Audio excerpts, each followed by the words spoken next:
Hey, this is Adewale Ademiwa from stresstherapist.net. So, something that a lot of people don't recognize in their journey towards recovering depression is that in order to recover in depression, you've got to develop the resilience to push through the barrier that exists in the process of recovery, too. Let me elaborate what I mean. So, whenever you feel yourself having a positive day or positive experience, or even maybe a positive week, don't just conclude that this is a fluke or just patterns you go through. Start to think of it as an experience that you could learn from. There are certain things within that experience that has made you be able to have a positive day. It's good to study this and be very clear about what is happening here. Is this something that we can replicate by ourselves? And then use that experience for building resilience going forward. And another reason why it's important to be able to notice these positive days is because of the transition process of healing you have to go through with depression. If you've been depressed before and have actually had some recovery, you would have noticed this pattern where your depression first starts off being all days you are depressed. Then maybe within a week, you start having 1 day of a week where you don't feel depressed, 2 days of the week, 3 days of the week. And if your progress continues, you start gradually noticing that less and less experience of depression is going on. But what a lot of people don't realize is that they're actually going through a transition process. Why do I keep hammering on this transition process term? It's because usually when people are trying to get better with depression, there's an expectation that they would go from not coping to coping.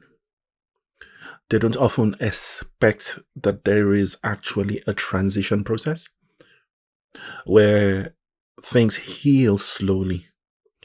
So a good way to look at it would be you have a broken leg. Your broken leg doesn't go straight from broken completely to being totally no problem, completely unbroken. You have to transition through broken and starting to heal, maybe starting to walk with a stick, and eventually this then heals. So for you, the situation may be that the broken analogy could be linked to the idea that you had an experience with life that broke you, that caused your brain to form a system of living that started working against you. So your body started working against you. So it became hard to get back to how you could do things and get through things before. Everything just became harder to do. And now to get back to that, we've got to transition. And it's important to notice, to be aware of that transition, especially with depression. Because with depression, if you don't recognize that before I could not do anything at all, but now I can make a cup of tea, that is a sign that some healing has started to take place. Because with depression, there's a likelihood to think like, I can only make a cup of tea now when I used to be able to manage a whole team of people before. And that thinking has a potential to put a stop to your recovery and make you more depressed.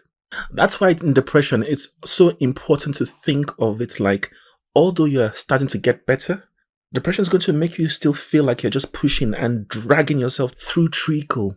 You used to be a lot faster with things, but it's so crucial to remember that you are now better than where you were last week when you couldn't get out of your bed. This is the transition process. In fact, my only experience of getting slow in my thinking was when I had COVID recently. Somebody would ask me a question, and before I used to be able to answer that question very quickly.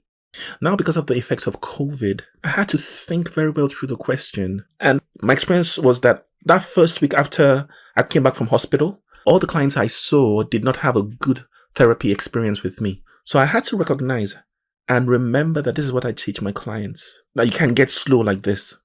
So in developing the resilience to push through the barrier of recovery, it's important to recognize, one, yes, there's going to be a treacle experience as you are recovering.